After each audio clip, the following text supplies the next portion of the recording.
अस्सलाम वालेकुम नाज़रीन, असां तव्हांखे इंशाअल्लाह अॼु सुठा टकड़ा असां रखिया आहिनि ऐं असां सां गॾु जेके अदाकार आहिनि उन्हनि में असां सां गॾु आहे जमील जागरानी साहब ऐं साईं जमील साहब तमामु लेखक सुठो लाड़काणे जो तमामु सुठो अदाकार आहे। उन सां गॾु मूंसां जेको भरिसां बीठो आहे अरबाब गोपांग साहब, उहो बि कंहिं तारीफ़ जो मोहताज न आहे, तमामु सुठो लेखक सुठो तमामु अदाकार। उन सां गॾु आहिनि निमाणो नूरल चांडियो साहब, तमामु सुठो लाड़काणी शाइर आहे।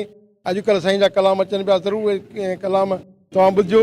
अचो त तव्हांखे असां सुठो आहे प्रेंक ॾेखारींदा, उमेदु आहे त प्रेंक पसंदि ईंदा। हीअ सिर्फ़ु इंटरटेनमेंट लाइ आहिनि। तव्हां जॾहिं सुबुह जे कमनि कारनि खां थकिजी घर पहुचो था शाम जो, त जॾहिं मोबाइल ते तव्हां खोलियो था त इनशाला हीअ असांजा प्रेंक ॾिसंदव त तव्हांजा इनशाला थक लही वेंदा ऐं तव्हांखे मज़ो ईंदो। ऐं जॾहिं मज़ो अचे त असांजे चैनल खे लाइक कंदा, सब्सक्राइब कंदा, ॾिसंदा रहिजो टहकड़ा चैनल 5 टाइम सिंध सिंगार। अस्सलाम वालेकुम, क्या हाल है?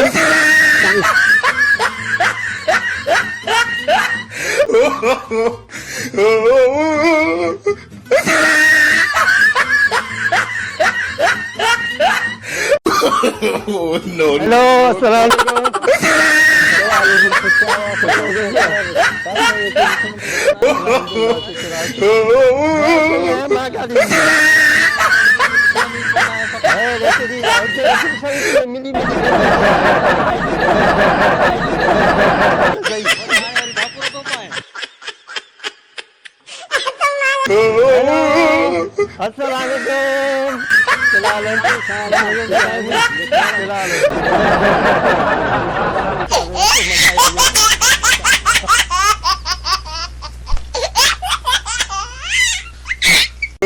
अस्सलामुअलैकुम, क्या हाल है?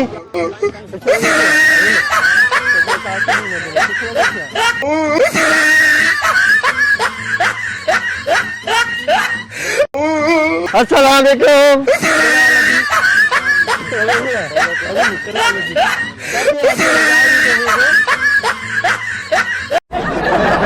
हेलो, अस्सलामुअलैकुम। घुमसो मज़ा भी कोन्हे अॼुकल्ह। बाबू साम्हूं रिकॉर्डिंग थी थिए, माफ़ कजांइ, दिलि में न हुजे, साम्हूं रिकॉर्डिंग थी थिए। Hello,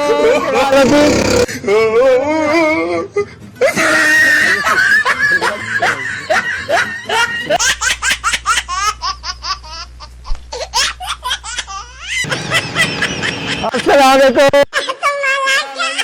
Oh, no.